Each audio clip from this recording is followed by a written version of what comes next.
Divvy in the Bivvy.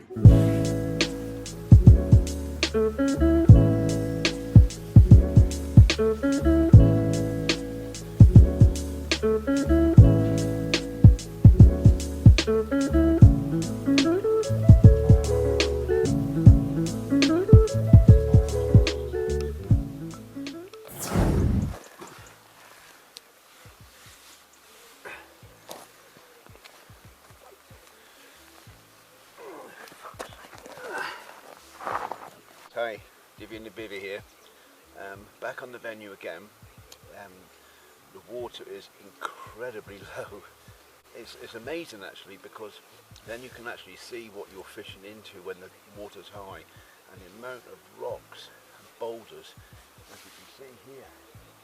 This would normally be maybe 15-20 foot underwater here, so it's little wonder that you keep getting snapped lines on the braid, and even the mono running across these rocks if a pike makes a dive down for it. And that's why I lost a couple last week doing exactly that, and it wasn't a fault of anything apart from the braid running across the rocks. You could tell when you brought it in, it was frayed along near the edge where it had gone. Really sad. It's sad to leave the hooks in the fish out there, of course, not the fact that you lose the fish. I mean, losing the fish is part of it. I don't mind if the hooks come out, but if you lose the fish and it's still got the hooks in it, it's not a happy place to be.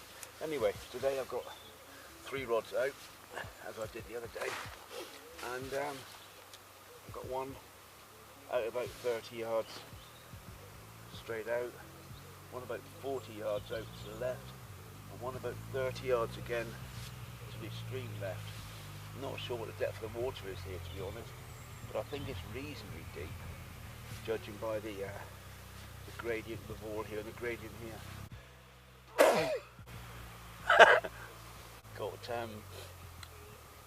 one on a bluey, half a bluey, one on half a lamprey, and one on a trout, a small trout that's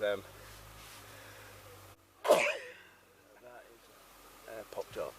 I've got a tube of foam down through its gut, bit of rig and wire to stop it coming out, and it's a small trout, about I reckon about 4 or 5 inches. That's all. Half a lamprey, it's the head half, and I've got that injected with air, so that should hopefully lift it somewhat off the bottom anyway, even if it's just up 90 degrees.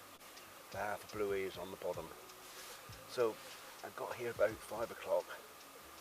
Set up, probably took me 45 minutes to set up. I went to the other end, and it's so shallow there, it's just like mad. I can't imagine how shallow it is up there. So I've come down this end, putting the lines out, and hoping for some sort of movement. I suspect it's about 7 o'clock. I just had a brew, and let's see what happens, guys. Just bought all 3 rods in. They've been out there for about probably 2 hours, I suppose. Not a touch, nothing at all. Very, very slow. Very few fish topping. There's a few topped in close, but I think there's many perch chasing them. Put them out, checked all 3 baits. They're all perfect, not touched. So I put them all out. Slightly different positions each time, of course. But yeah, it's very quiet. There's a guy lure fishing further down, and I haven't seen him have a touch yet. Sun's up now. It's probably about 9 o'clock, I guess, something like that. 8 o'clock maybe, half 8. But nothing yet.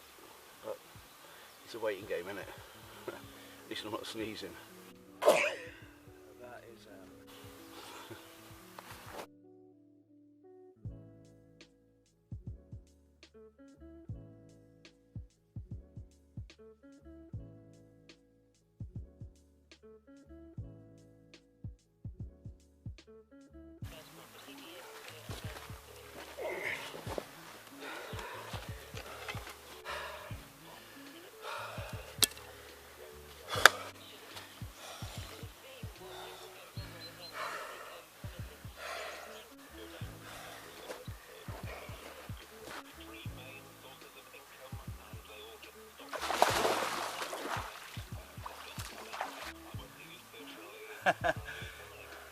£18.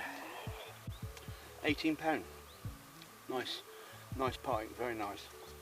Taken on pop top lamprey, not very far out. I thought it was in a bit shallow, to be honest.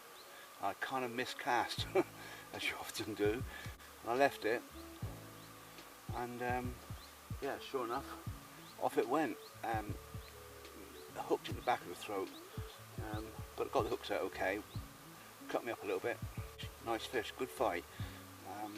Funny enough, not much different fight to the ones I had last week that were sort of around about £10 mark. The ones I had, they really put a good account of themselves last week. This one was heavy. I could feel it was a heavy fish. When it was sort of just powering down, I could feel the weight of it. Great big head.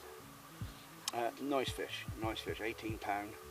Returned safely, and off she went. So let's see what else happens. I'm just watching that line because it's dropped a couple of times. I've just put it out there. I think it's just settling down, to be honest.